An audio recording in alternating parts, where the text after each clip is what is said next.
لما فرغ الغنوي من قتل شأس بن زهير عمد إلى ناقته يريد ليعقرها، وما ألهاه عن ذلك إلا إتيان زوجه بالحلة الحمراء الفاخرة وما وجدوه من هدايا الملك في حقائبه، فأيقنوا حينئذ أنهم قتلوا ملكا أو ابن ملك. ولم يرى الغنوي بدا من الحرص على إخفاء جثمان القتيل، وأمر زوجه وأهله أن يكتموا الأمر ولا يبدوه لإنس ولا لجان.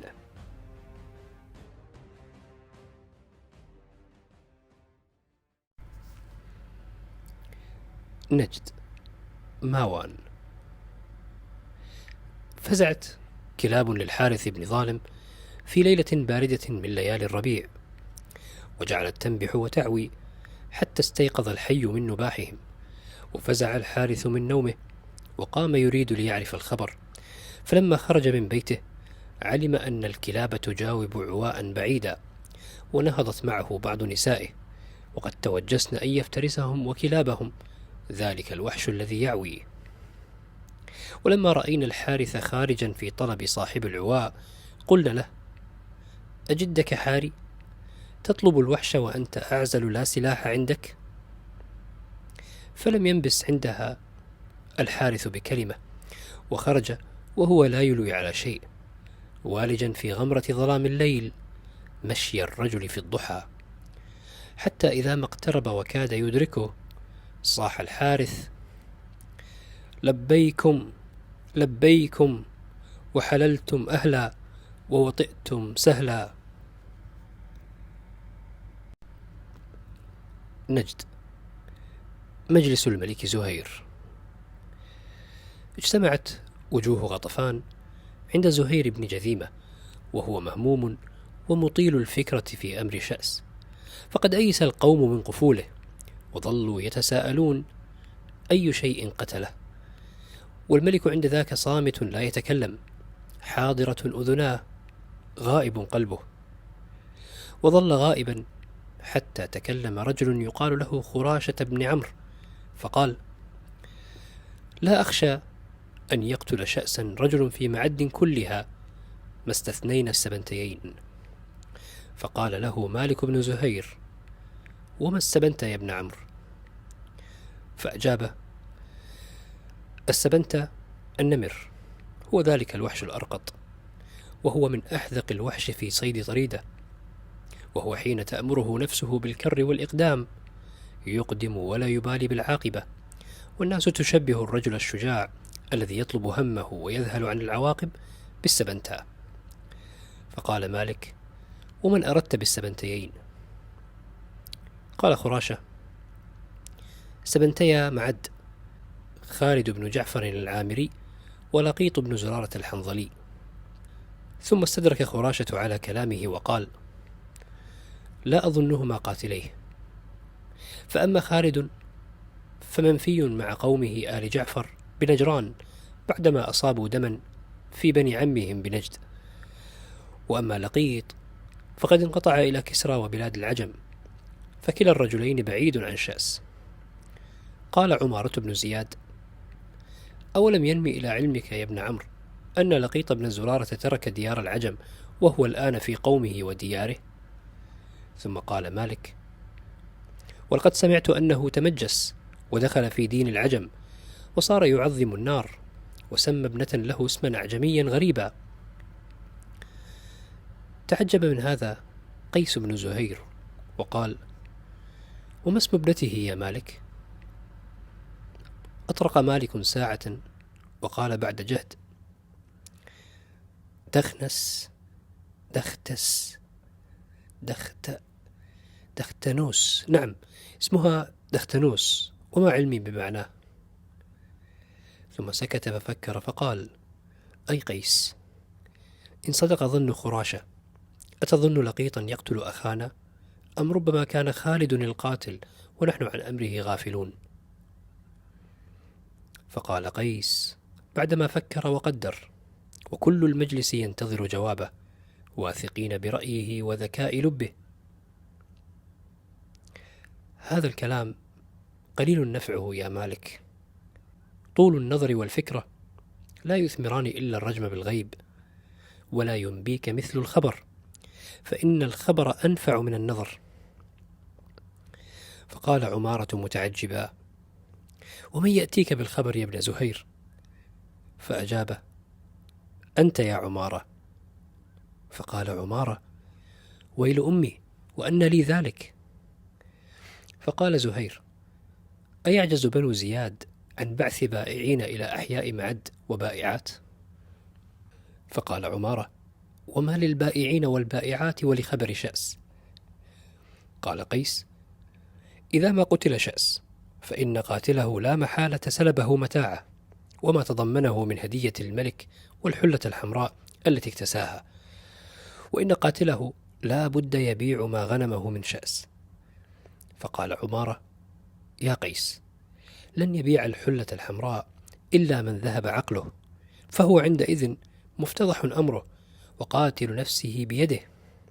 فأجابه قيس: صدقت، لكنه لا بد يبيع هدية الملك، فليس ينتفع بها إلا إذا باعها. فقال عمارة بعدما فكر ساعة: هذا الرأي والله، وإني ذاهب إلى الحيرة أناشد الملك عن شأس، وأنشده كذلك عما أهداه، فإذا أحطنا بنوع الهدية بعثنا البائعين والبائعات إلى كل بيت من بيوت معد حتى يأتينا الخبر. نجد. ماوان. برز من جوف الظلام بين يدي الحارث بن ظالم رجل يرتجف، فقد لعبت الريح بثوبه وأكل منه البرد وشرب، شعر رأسه مبلول من المطر وساقاه موشيان بالطين. انقطع به الطريق بعدما هلكت دابته، فلم ير بدا من استنباح كلاب الأحياء.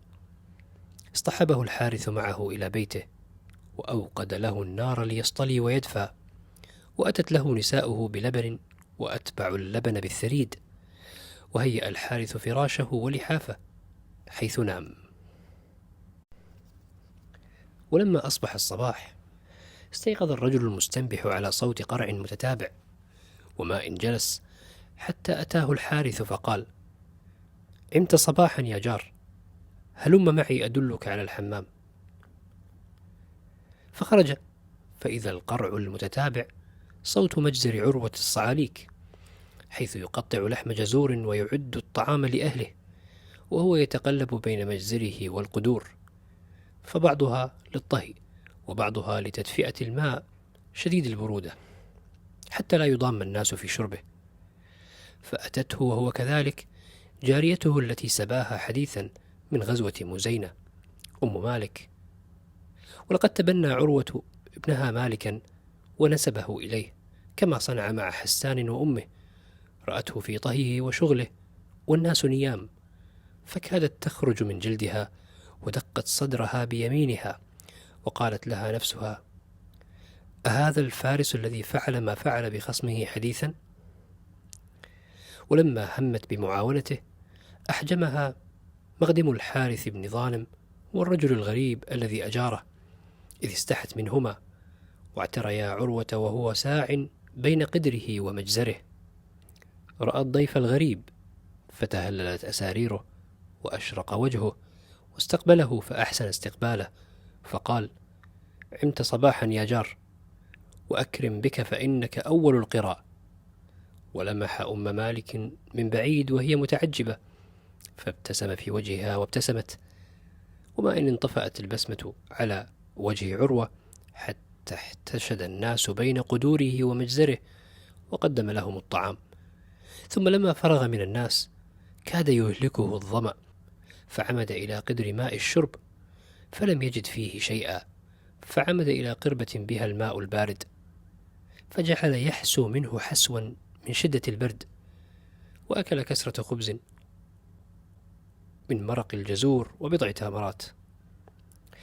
كل هذا وأم مالك تنظر بدهشة، وبجانبها أم حسان تقول لها: لا تعجبي، فهذه عادته، يشرب الناس الماء فاترا حتى ينفد، ويأبى أن يسخن الماء لنفسه لعجلته، فلا يجد سوى الماء البارد فيحسوه.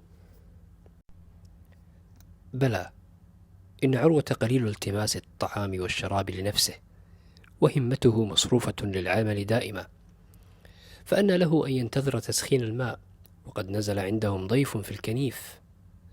أسرع عروة إلى بيت الحارث بن ظالم ورافقه عنترة ينوون محادثة الضيف، ففي هذا تمام الإحسان إليه، فالضيف ليس ببهيمة عجماء يؤتى إليها بالطعام والشراب وحسب. فجلسوا إليه وفاكهوه بحديث أشهى من فاكهة الربيع، لا يسألونه عن نفسه ولا عن خبره ولا قومه، وكان كلما أراد أن يكلمهم في أمر نفسه أرجأوه وقدموا حديثهم ومزاحهم حتى لا يكلفوه شيئا. فلما أقوى كل رجل منهم وأقفر من الحديث المليح وبدلوا بالسكوت بعد الكلام، طالعهم الرجل الغريب فقال لهم: أشهدكم يا قوم أنكم خير من تبسمت له شمس السماء، وخير من وطئ تراب الأرض، وأشهد أنكم خير معد طرا، فالآن أكلمكم في أمري وأسوق لكم الساعة خبري. اسمي سويد بن ربيعة، أحد بني دارم من حنظلة من تميم بن أد، وكنت قبل بضع سنين بقين من ملك أبي قابوس النعمان بن المنذر في دياري وأهلي، حين كان الملك ملك أبيه المنذر بن المنذر، وكان للمنذر أخ صغير نازل عندنا، وكان قد رمى ناقة لي بسهم، فلم أتبين من بعيد شخصه، وخلته لصا من اللصوص، فرميته بسهم فهلك من فوره، وقد فررت لما أيقنت أنه الأمير، وأخذت معي ما خف وزنه وغلا ثمنه إلى مكة، واستجرت ببني مرة، وتملكت بمالي أرضا وتجارة. قطع حديثه الحارث فقال: ما علمت أن من أهل مكة أناسا من قوم بني مرة. فقال سويد: إنما أردت بني مرة بن كعب بن لؤي من قريش من كنانة، لا مرة بن عوف بن سعد بن ذبيان. ثم أتبع سويد خبره فقال: وكانت زوجي بنت زرارة بن عدس، وكان لي منها ذرية. فقال عروة: أتريد زرارة بن عدس أبا لقيط؟ قال سويد: بلى. فلما علم الملك المنذر بما كان مني مع أخيه وأيس من إدراكي، طلب زرارة بن عدس أن يأتيه بأسباطه جميعا أبنائي، وهم يومئذ صغار، فقتلهم بأخيه واحدا تلو الآخر، وزرارة ينظر مصرع أسباطه. ثم آل المنذر أن يحرق من بني تميم 100 نفس، وقد كان إذ حفر لهم خندقا عظيما دون جبل أوارة غير بعيد عن عدان البحرين. فبدا عند ذلك الأسى في وجوه الصعاليك، وأشفقوا عليه ورثوا له، سيما لما رأوا دموعه تنزل رويدا رويدا كحبات اللؤلؤ. وأتبع سويد حديثه فقال: ثم إني بعد ذلك طابت أحوالي بمكة، وتسليت عن أحزاني وأشجاني وما حل بقومي وبني بالتجارة والعمل. ثم أبدى نواجذه متبسما فقال: حتى صرت واحدا من أهل المدر بعد طول مقام بباديتنا بالصمان. فابتسم الصعاليك ولما تزل الشفقة في قلوبهم. قال سويد: غير أن النعيم لا يدوم، فقد أغار أناس على قافلة لي ذاهبة إلى الشام، وكان بها جل مالي، وبعض مال اقترضته من أهل يثرب، فاضطرني القرض إلى بيع أرضي، وأدى ذلك بي إلى فقر بعد غنى، فهانت علي الدنيا حينئذ، وعزمت ترك مكة والرجوع إلى الصمان، حتى لو كلفني ذلك أن يوقع بي أبو قابوس الملك. فقام الحارث وعمد إلى سيفه فسله، ورفعه بين يدي الرجال، وانعكس ضوء النار على حديده الصافي حتى بدا كأنه شعاع الشمس في الغسق، فقال: لا والله، لئن خذلتك معد كلها فلن يسلمك سيفي هذا الذي أسميته ذا الحيات.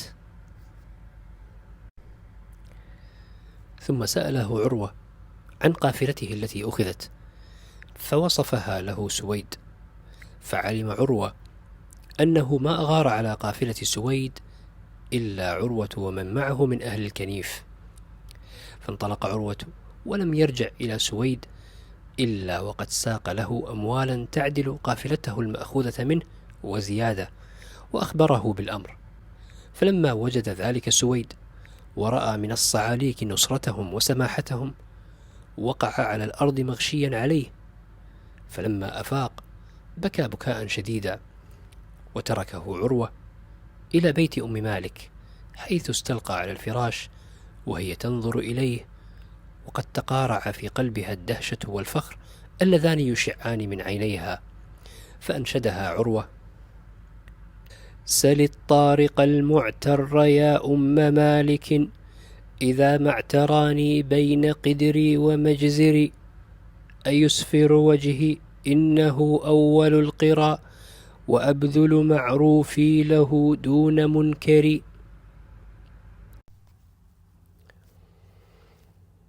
الحيرة. قصر الخورنق. أذن لعمارة بن زياد بالدخول على الملك النعمان بن المنذر أبي قابوس، وصادف عنده وفد بني كلاب من عامر بن صعصعة، وعلى رأسهم رجل يقال له يزيد بن الصعق، جاء قصر الخورنق كي يشفع لبني عمه آل جعفر، ليأذن لهم الملك بالرجوع من منفاهم بنجران إلى ديارهم بنجد، وقد اصطحبهم إلى قصر الخورنق. فلما أذن لهم بالجلوس وتحدث كل أناس بما عندهم، قال الملك النعمان: لقد عهد إلي ملك الملوك هرمز بن كسرى تأمين قوافل أهل فارس من المدائن وما حولها إلى اليمن وتهامة، ولقد عقدت العزم على أن أحدث حلفا للخفارة قبل الموسم القابل، وإني جامع الملوك والأمراء لهذا الأمر، ولست أبالي بأحد من الأعراب إلا حيين، حيا من يمن وحيا من معد، فأما الحي اليماني فطيء، وأما الحي المعدي فتميم، وكلا الحيين عدو لنا وصديق، ذلك أن أبي المنذر بن المنذر قد حالفهما، ثم أصاب فيهما دماء وأموالا بالحق، فمن ذلك ما قد علمتم من أمر حرقه نفرا من تميم لما قتلوا عمي خالدا، وهذا أحب أعمامي إلي، إذ كان من أقراني وكان أخي في الرضاعة. فهلت دموع الملك على وجهه الأبرص، وتغير وجهه، وارتجفت يده، حتى حسم حزنه بضربة على ذراع العرش، فقال: قتله سويد الدارمي قتله الله، وفر إلى تهامة، تاركا في قلبي غصة لا تحور، لم يشفني منها مراق دم تميم بجبل أوارة، ولا مراق دم ولده. حينئذ ابتسم عمارة بن زياد وقال وفي قلبه وجل: لقد ترك السويد مكة أبيت اللعن، وهو الآن بماوان بنجد. ثم سكت وأرجع الفكرة، فعلم أنه تعجل في سوق الخبر. كاد فؤاد الملك النعمان يطير، فقال: اسمعوا يا قوم، أيما حي منكما يأتيني بسويد الدارمي حيا، فأنا زعيم له بمكانه في حلف الخفارة. فشق ذلك على عمارة، إذ أيقن أنه لن يغزو الكنيف، فبين آل زياد وصعاليك الكنيف حبل مصلحة متين. قام رجل من وفد بني كلاب يقال له خالد بن جعفر، فقال: أنا آتيك به أبيت اللعن. تهامة، وادي نخلة. أخذ عروة بن الورد أهله وفريقا من أصحابه لزيارة صنم العزى، وفي صحبته عنترة بن شداد، واستودع الحارث بن ظالم الكنيف ومن بقي هنالك. ولقد ريع قلب عنترة لما رأى صنم العزى بين الشجر، رآها وما عليها من قناع، وأبهره منظر الناس وهم يطوفون ويدورون حولها، يدورون ويدورون دون غاية ينتهون إليها غير رغبتهم بها ورهبتهم منها. وما كان ينبغي لعنترة أن يزورها قبل هذا اليوم، وما صده عن خشوعه بين يدي الصنم إلا عروة وهو ينحر لها أطيب ماله.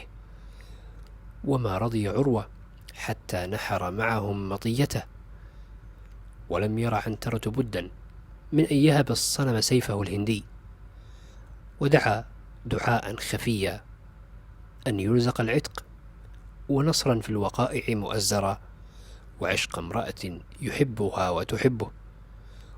وعقدوا العزم على الاعتكاف عندها 3 أيام.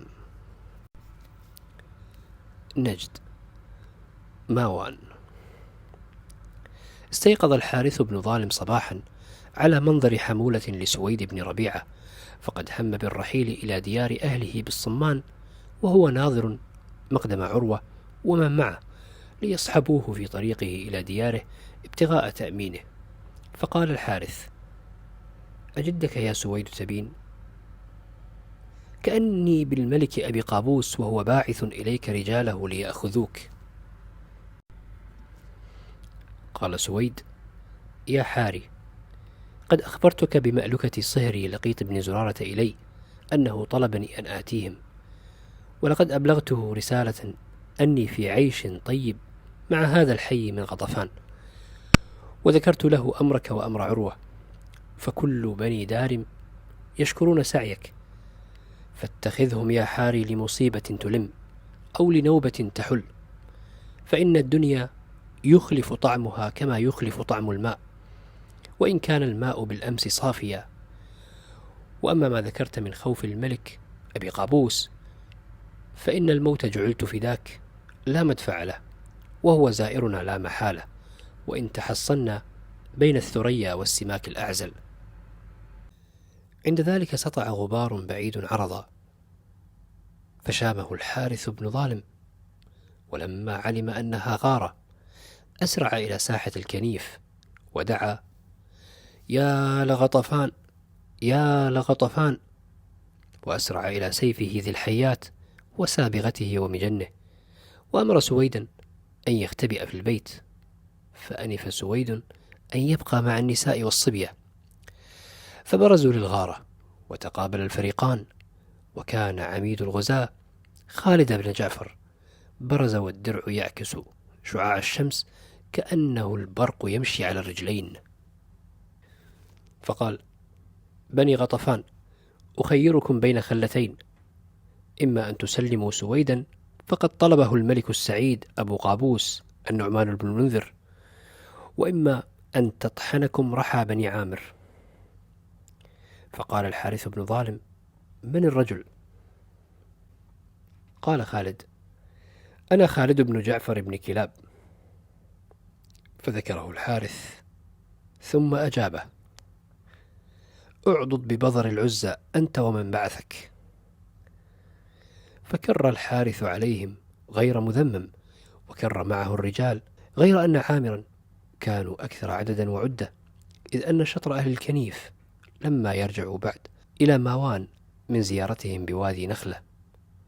وقد كان هذا منتهى أمل الحارث ومن معه، إذ توقعوا أن مجيئهم دان، غير أن خالدا وجنوده فرقوا جمع الصعاليك وقتلوهم، وأسر سويد، ثم انطلق فريق من الغزاة إلى الكنيف فأخذوا النساء والصبية والأموال، ولم يبق منهم أحد غير الحارث بن ظالم الذي أبلى فيهم بلاء عز نظيره.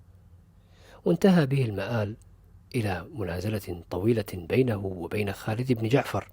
ولما أعيا كل امرئ أخاه ورأى الحارث أنه قد حوصر برجال عامر، قال له خالد: لتهنأ غطفان بك، والله لم أنازل كميا مثلك قط، ولا يهون علي قتلك، وإني أمن عليك فلن تقتل ولن تؤسر، فقد نلت وطري بأسر سويد والغنيمة. فذهبت كتيبة عامر، وأصبح الحارث وحيدا في الكنيف، وأقام فيه حزن شديد وطرب لا عهد له به، وهو مهتم لمسألة عروة إذا رجع، فقد ائتمنه على الكنيف. فذلك الكنيف خاو من الأهل، مأخوذ جاره، حتى وقع الحارث مغشيا عليه من طول الفكرة وإعياء القتال. ثم انتبه من غفوته لما سمع صوت عروة ومن معه قافلين من وادي نخلة، فثبت مقبض ذي الحيات في الأرض ويده ترجف، وأراد أن يتكئ عليه ليقتل نفسه، لولا أن أدركه عروة وعنترة وأمسكا به واستعلماه، فأخبرهما بما كان. وأيقن عروة وقت ذاك أنه لا بد من إنفاذ نيته القديمة بترك ماوان والرجوع إلى غطفان. نجد. بيت الربيع بن زياد. أخذ الربيع بن زياد بشعر أخيه عمارة وعنفه ووبخه لما أخبره بما كان منه في مجلس الملك النعمان، وطفق أنس يسكنه ويبعد عمارة عن الربيع. صاح الربيع: أجدك خبر بلا ثمن يا عمارة؟ خبر بلا ثمن؟ لا أبا لك، ها قد أهديت أبا قبوس خبرا، فهل رجعت ومعك شيء في يدك؟ ثم أطرق وابتسم وقد كاد يتميز من الغيظ. أنت لم ترجع صفر اليدين وحسب يا عمار، فوالله لقد رجعت وبيدك مصيبة وخسارة وكساد. وأتبع قائلا: ألم تعلم لحاك الله أن كنيف عروة إذا استؤصل عاد علينا ذلك بالخسران المبين؟ فعروة وأصحابه لا ينفكون عن شن الإغارة، وهم مقيمون على شراء سلاحنا وخيلنا. قال أنس وهو مشفق: حنانيك يا ابن أمي. جلس الربيع وقد سكنت نفسه، فقال: اعلما أن لسان المرء يميته ويحييه، وخليق بأن يدمره ويبنيه، فالمهل المهل. ثم قام فتجرد من عمامته وسار إلى زق خمر، فصبه في زجاجة فاخرة وهو يلتمس في الخمر سلوانا، وقال: لا بد لعبس من مكان في حلف الخفارة، فإن في ذلك عوض عن خسارتنا في الكنيف وزيادة. ولقد عجبت لأبي قابوس والله، أن له أن يحالف عامرا من دوننا وهم في ديننا وديارهم في سلطاننا. قال أنس: لم تقول عبس يا ابن أمي ولا تقول غطفان؟ قال الربيع: إن ذبيان بات إثمها أكبر من نفعها، فهم خلق كثير، ولقد تنوء بهم الخزينة، فإنما نثمرهم المال من البيع والخفارة والجزية وغيرها، لو قسم على عبس وحدها لما نام عبسي وهو جائع. وإنما أوتينا جميعا من تقاسم الكثير ما كان ينبغي للقليل، وإن عبسا لجديرة بالاستئثار بمشارب الربح، فمنا الملوك ومنا التجار ومنا خير الفوارس. فلو دعوت اليوم يا لعبس فلا تيأس أن يهب لنجدتك 1000 كمي من ولد عبس بن مغيط، فنحن أمة وحدنا، ولئن دخلنا حلف الخفارة كان لنا فيه غنية عن بني أبينا غطفان وعن نفقات عيالهم وحاسدهم ومحسودهم، ولحلف الخفارة خير وأبقى. نجد. ساحة بني غالب. آب عروة ومن بقي من أصحاب الكنيف إلى ديارهم وأهلهم عشاء، جاءوا أهليهم في ساحة بني غالب، وكان سرور اللقاء به دخن لا يخفى على الناظر، فكل الحي ضائع بين فرحة اللقاء وحزن المقتلة التي وقعت بماوان. ولم تحسن نساء عبس استقبال نساء عروة، ولا تكاد واحدة منهن تنادي زوجة لعروة باسمها. وأتى عروة مجلس شداد بن قراد حيث يسامره أخوه معاوية، وهالهما منظر عنترة وهو مدجج بسلاحه، فاختبر معاوية عنترة في السلاح فوجده لبيقا به خبيرا، فأثنى على تربية عروة، وقال لأخيه شداد: هذا لعمرك خير ذخيرة. غير أن شداد لم يحفل به، وعروة ينظر في وجهيهما ولا تعجز فراسته عن إنكار أبوة هذا ولا بنوة ذاك. ثم أمر معاوية عنترة أن يصحبه، فلما برز وقفا ساعة بين رباط خيل بني غالب، إذ كانت قريبة من بيوت القوم، فالقوم معدون دوما للقتال. أشار معاوية بإصبعه إلى فرس له يقال لها جروة، وأمر عنترة أن يحلب ناقة من النيب المسنات غزيرات اللبن، ثم يسقي جروة لبنها، إذ عود معاوية جروة أن يأتيها بالغبوق كل عشاء، ففعل عنترة. وبين هو يسقي جروة غبوقها إذ قال معاوية: لقد ساءني أمر يا عنترة، لقد علم الربيع بن زياد أن جسمي قد ثقل، وأن القتال صار يشق علي لما تقادم من عمري. عرض علي أن يشتري مني جروة ب50 ناقة، فلم أجب رسوله حتى يوم الناس هذا.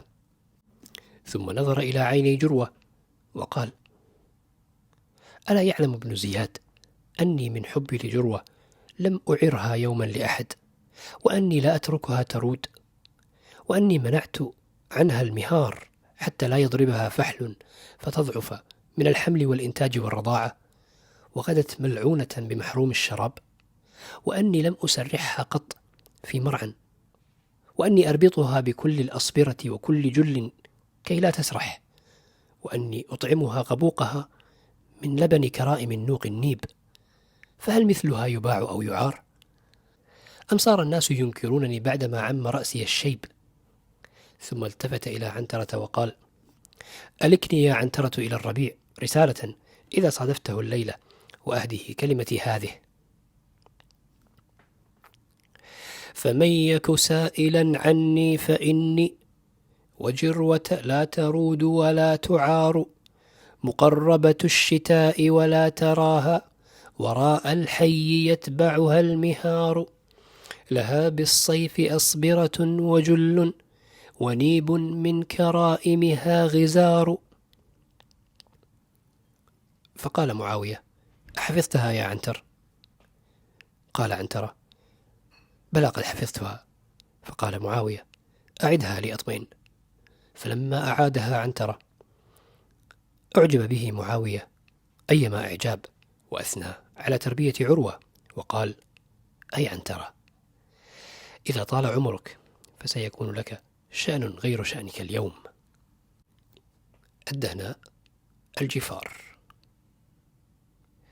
أسرف عمارة بن زياد في الشراب في مجلس لهو وهو في نفر من أصحابه من آل ضبة، ولم يعلم أن في المجلس أناسا من بني تميم هم أقارب لضبة وأصحاب، فذكر وقد ثقل لسانه ما كان منه في مجلس الملك النعمان، وذكر نقله خبر مكان سويد بن ربيعة التميمي، وهو مغتبط بذلك فخور، فلم يسمع ذلك الشرب لانشغالهم باللهو، وقد سلم، فلربما قتله أحدهم في المجلس، ولم يسمعه إلا رجلا اسمه أوس بن غلفاء، أحد بني تميم ثم بني الهجيم بن عمرو، فما كان منه إلا أن أسرع بالخبر إلى قومه ورئيسهم جرية، فأحفظهم ذلك، وأعلمهم أوس بن غلفاء بأن قافلة لآل زياد تمر في يوم كذا بالدهناء، فدعا جرية بني الهجيم بن عمرو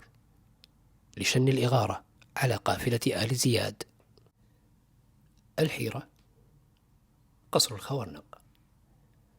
اجتمع إلى الملك أبي قابوس 4 أمراء: مسعود بن قيس الشيباني، وهوذة بن علي الحنفي، والأحوص بن جعفر العامري وهو أخو خالد بن جعفر الأكبر، وحسان بن كبشة الكندي.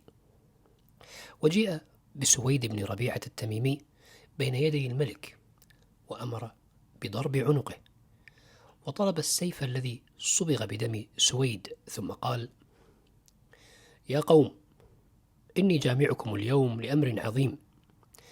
جمعتكم لأحدث حلف الخفارة الحامي قوافل أهل فارس التي تخرج من بلادهم إلى عاملهم باليمن وإليها، وإن القافلة التي مبدأها من طيسفون لفي خفارة حتى تبلغ الحيرة، ثم تصير إلى خفارة مسعود بن قيس حتى تبلغ اليمامة، حيث تصير في خفارة هوذة بن علي حتى تبلغ رمل الجزء، ثم تصير في خفارة الأحوص بن جعفر حتى تبلغ اليمن، فتصير إلى خفارة حسان بن كبشة ويؤديها إلى أهل صنعاء.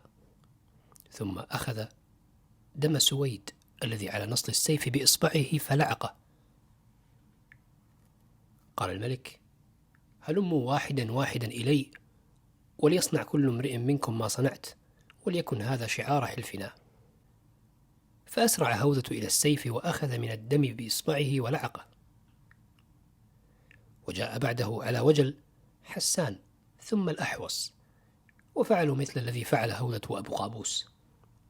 ثم رنى الملك إلى مسعود بن قيس وقد آنس منه ضيقا، فقال له: ما لك لا تدنو يا مسعود؟ فقال مسعود: أبيت اللعن، قد رأيت كيف أسرع هوذة إلى لعق الدم، وما ذاك إلا لأن تميما قتلوا أباه، وأما أنا فقد علمت أن لي في تميم مصاهرات، فلقيت بن زرارة زوج لأختي، وإليهم تزوج قيس ابني، ومنهم أنجب حفيدي بسطام. فأجابه الملك: لكن العهد الذي بيننا لعق دم هذا التميمي الذي شفيت منه نفسي وبردت منه غليلي، وليس لك عن هذا العهد مزحل. فقال قيس: فاكتم ذلك عني إذن، ولا تذعه أيها الملك السعيد.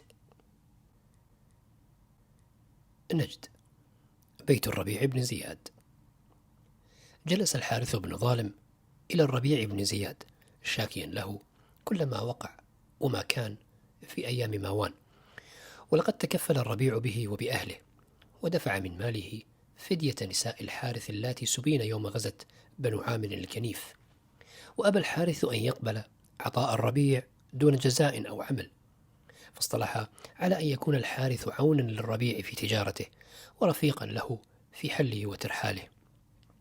فلقد أحب الربيع الحارث حبا جما لا يعرف سببه، فذاك الذي يضن بالفلس والفلسين تراه ينفق المال الكثير على الحارث وأهل بيته ولا يسأله عليه من أجر. فدار الخمر في بيت الربيع، وازداد الجلساء شيئا فشيئا، فجاء شداد ومعاوية وعروة وغيرهم، حتى قطع السمر وهم كذلك دخول أخي الربيع أنس بن زياد عليهم مفزوعا مفجوعا، عليه تراب كثير من السفر وهو قريح يتألم، فقال: لقد سلب قافلتنا جرية بن الهجيم بن عمرو بن تميم، ولولا نجاني مهري الأدهم لكنت عقيرة قوم اليوم. فبرز الربيع من بيته وصاح: يا لعبس ولا عبس لي اليوم. فقالت الرجال بصوت رجل واحد: لبيك يا ابن زياد. نجد. ساحة بني غالب. اجتمعت بنو عبس بساحة بني غالب ضحى، وتقلصت شفاه الرجال من هول ما سيكون، وعقد الربيع العزم على أن يقود الرجال في هذه الغارة بنفسه، وجهزهم بماله، واستعد كل فارس، فها هو عروة قد حمي الحديد عليه، وذلك الحارث بن ظالم ماسك بمقبض سيفه ذي الحيات مسكة الغضبان العزيز، وها هو شداد بن قراد ومعاوية، وأخو الربيع عمارة بن زياد، غير أن ثالثهم أنس قريح جريح لا يقوى على القتال، وعنترت بين الخدم والعبيد ينظر إلى الفوارس وقد اشتاق أن يكون فيهم، حتى أبصره معاوية بن قراد وصاح: يا عنترة. فطار قلب عنترة ثم قال: لبيك. قال معاوية: هلم فإنك مقاتل معنا. فتعجب الناس وتعجب معهم شداد. قال عنترة: ليس معي فرس ولا مهر، وسيفي قد أهديته إلى العزى. قال معاوية: هلم يا عنترة. ثم نظر معاوية إلى الربيع فقال له: يا ابن زياد، أرسل إلى أخيك أنس وأبلغه أني مشتر منه حصانه الأدهم الذي نجاه في الأمس ب100 من النوق اللقح. فلما أتوا بالأدهم قال لعنترة: ويك عنتر، أعلو هذا المهر الأسود فما كان أشبهه بك. ولما فرغ الربيع من خطبته وزع عليهم السيف المشرفي الذي جلبه من الطائف، وتهيأ الناس، ثم ناجى معاوية بن قراد عنترة وهو يتفحص سيفه الجديد فقال: يا عنترة، احفظ وصاتي هذه: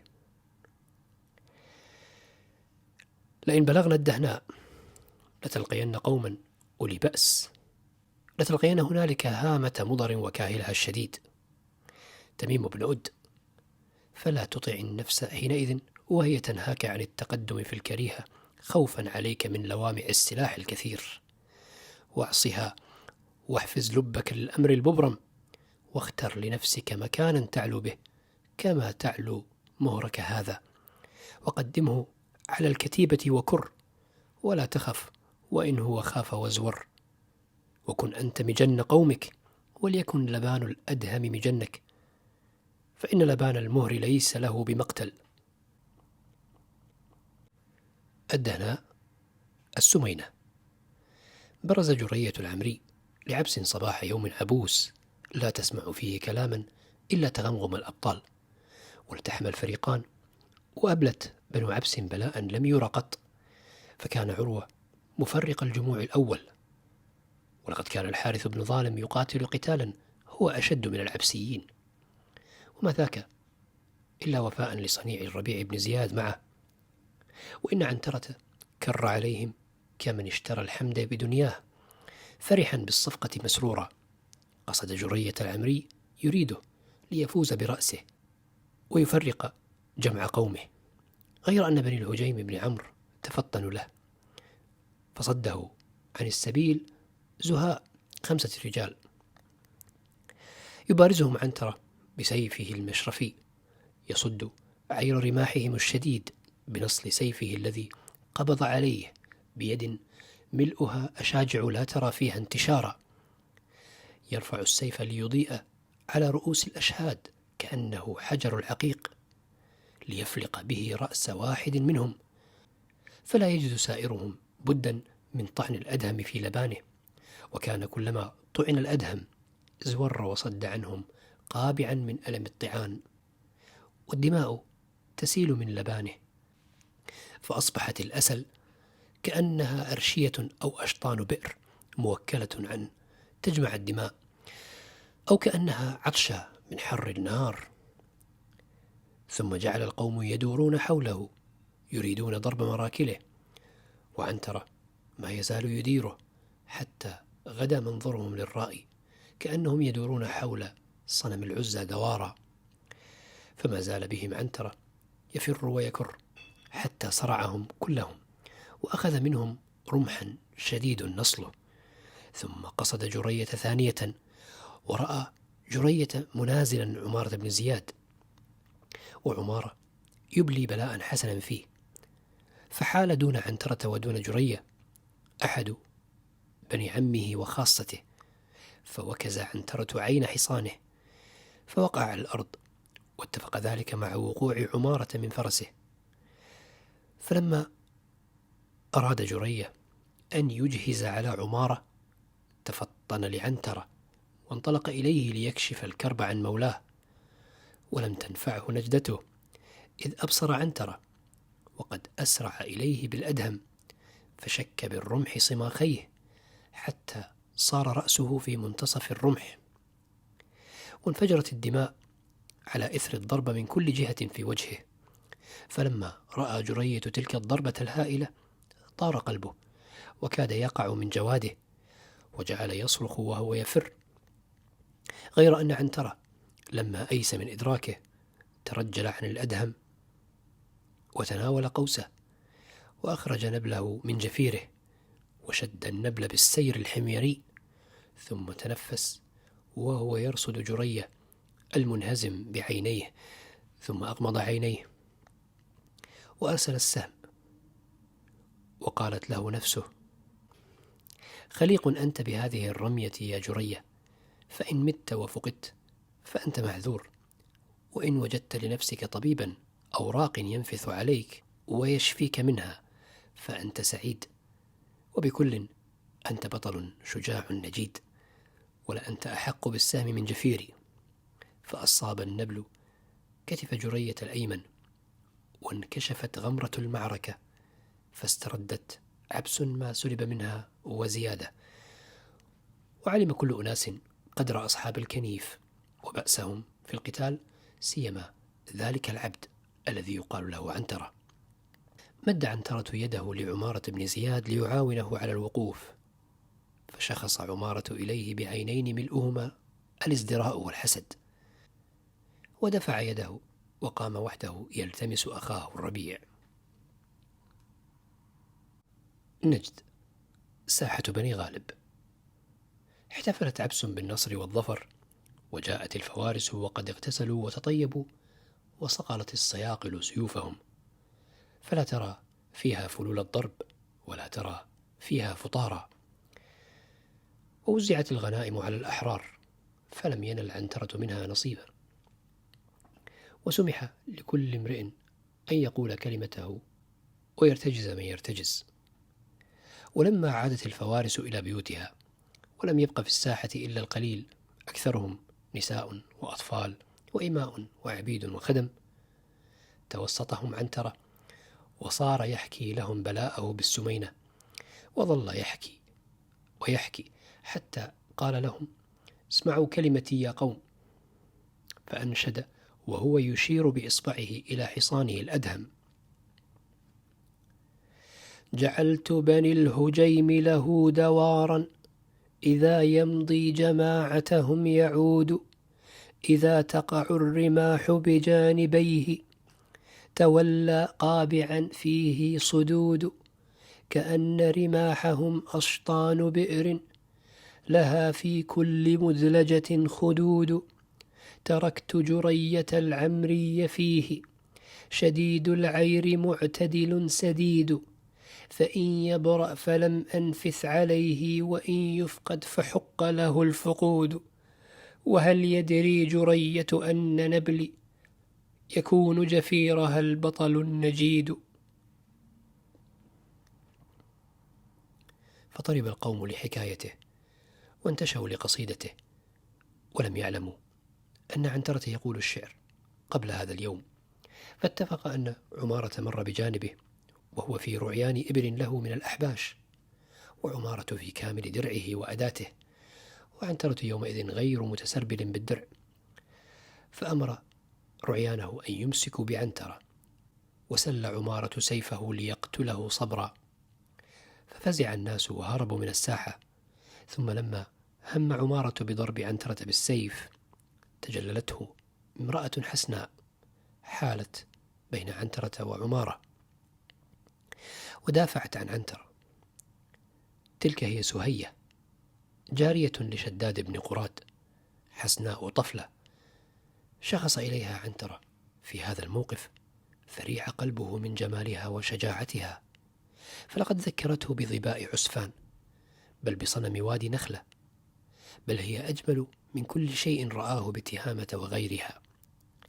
وقد أعجبت، فأن لظبي جميل ضعيف أن يقف هذا الموقف المهيب، تصد فارسا مثل عمارة، وتصيب بسهم حسنها فارسا كعنترة، وهو الذي لا يبالي بكل كمي مدجج. واشتغل قلبه بها واشتعل، وذهل عن وعيد عمارة، وصار يرى منظرها وهي توبخه كالأصم، يرى المنظر ولكن لا يسمع لهم صوتا، حتى انصرف عمارة وما كاد يفعل. ثم إن عمارة خرج مع رعيانه ليسوق إبله إلى موضع طيب العشب يقال له لصاف، فقد دنا زوال الربيع ومجيء الصيف، ولصاف خير مرعى للإبل إذا صيفت ووقظت. وبين هو و7 رعيان له فوق نوقهم يسيرون، إذ فاجأتهم 8 أسهم متتالية استقرت في الأرض بين أيديهم، ولم تصب أحدا منهم، فهلعوا وهلعت العير. وأرسل عمارة رعيانه ليجمعوا ما تفرق من الإبل المذعورة، وصار يفتش عن منطلق السهم حتى أدركت عيناه شخص إنسان فوق دعس سال سيفه عليه درعه، فكشف له وجهه وإذا به عنترة. صاح عنترة وهو فوق صهوة الأدهم: عمارة،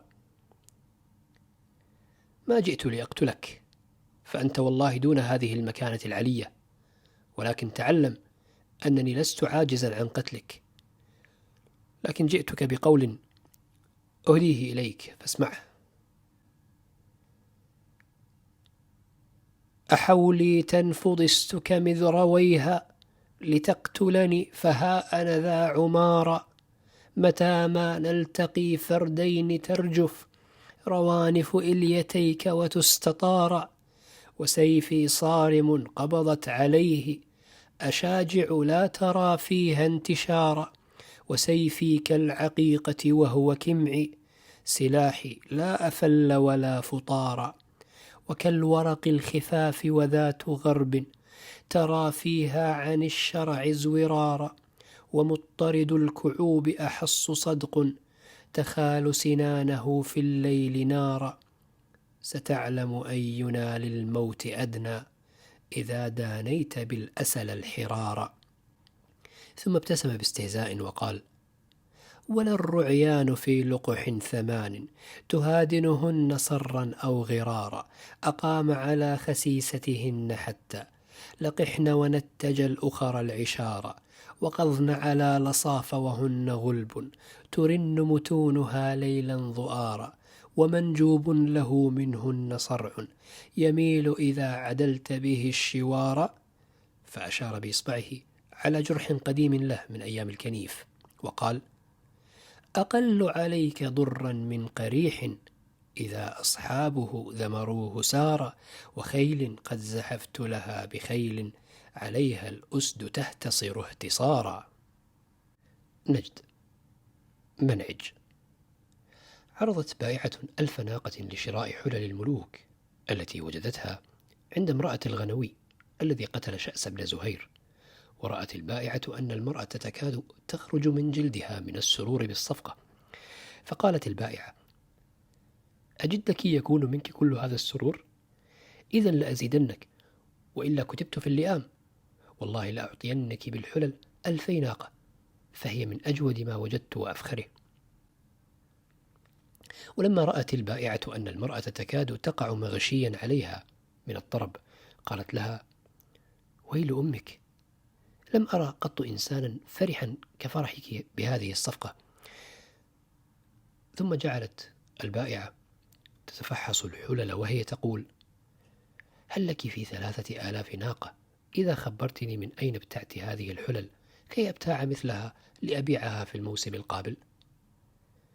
قالت امرأة الغنوي وقد ذهب أكثر عقلها من الطرب والنشوة: أعلمك سرا على أن تعاهديني ألا يعلمه إنسان غيرك، فقد أحبك قلبي والله، ونزلت منه منزلا كريما.